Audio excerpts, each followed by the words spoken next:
There's a big question, why did God create the world? He created the world because He wanted a dwelling place in the lower realms. It's called Dira B'Tachtonim, a place to dwell in the lowest world. How does He dwell here? By us preparing that place. That's why right after we got the Torah, it says, "V'asitim li mikdash v'shachanti betocham." You should make for me a sanctuary, and I will dwell in them. Now, if you're looking at the Hebrew language, it's saying it in a plural way, betocham. It should say betocho, in it, but it's saying in them. Why? Because each and every one of us is a mikdash, is a sanctuary, and if I sanctify myself and I make myself pure and holy, then God can dwell in me, and I'm doing the ultimate purpose of this world. I'm making a place for God to dwell in this world.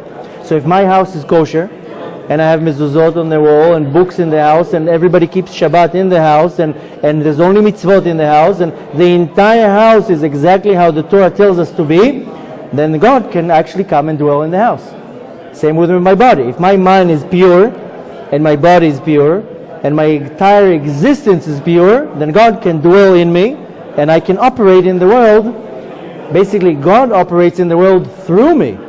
But if my mind is crooked, and my thoughts are not right, and my actions are not good, then God cannot dwell in me. Then I'm not creating the dwelling place to God in this world.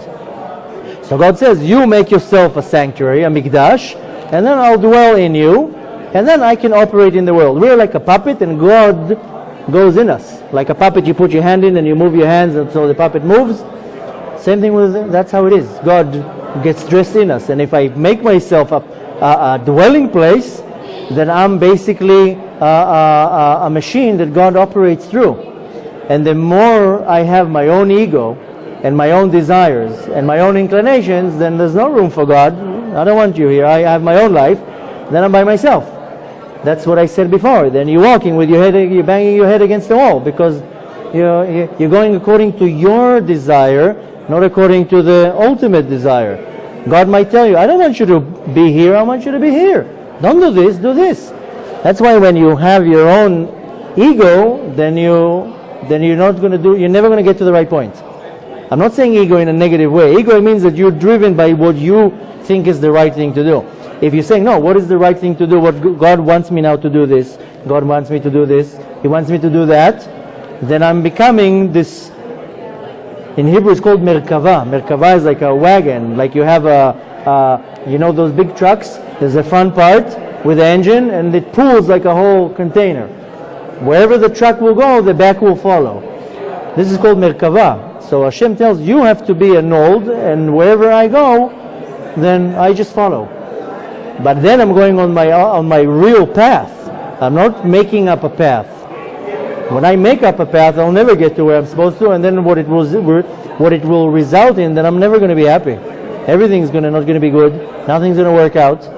But when I say, okay, let me make myself a dwelling place, and God dresses Himself in me, suddenly everything works out. Suddenly I have 2 jobs. Oh, that's the right one. I have 2 places where I can live. Oh, that's where I want to live. You going on a date? Oh, that's the right person. Why? Because you're driven, God is driving you, not your ego, your animal soul. That's why the more you annul yourself, the more you become a sanctuary for God. That's the whole purpose. That's why God needs us. He doesn't really need us. He doesn't need anything that I do. It's for myself.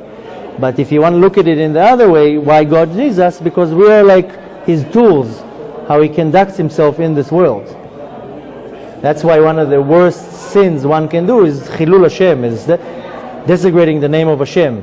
Because I'm like the diplomat. If I behave the right way, I'm representing God. If I don't behave the right way, I'm desecrating His name. That's why the more Jewish you look, the more you have the problem. If I walk in the street with this long beard and a yarmulke and the whole, I can't do anything without having 500 eyes looking at me. Now if a regular person will spit on the floor, okay, no, pseder. If I'll spit on the floor, did you see that rabbi? How he spat on the floor? How he raised the voice? I have to walk in the street like everybody's looking at me. Why? I'm representing God.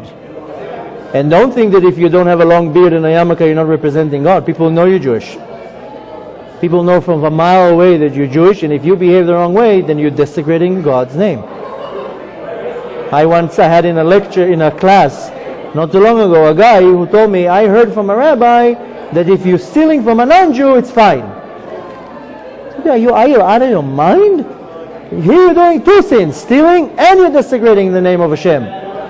Yeah, but the guy doesn't know I'm Jewish. Of course he knows you're Jewish. What, he doesn't see you have a yarmulke? No, I don't wear a yarmulke. So you have a mezuzah on your door in the business. I don't have a mezuzah. Oh, your name is Goldstein. You know, you're like this, you're spotted to be a Jew.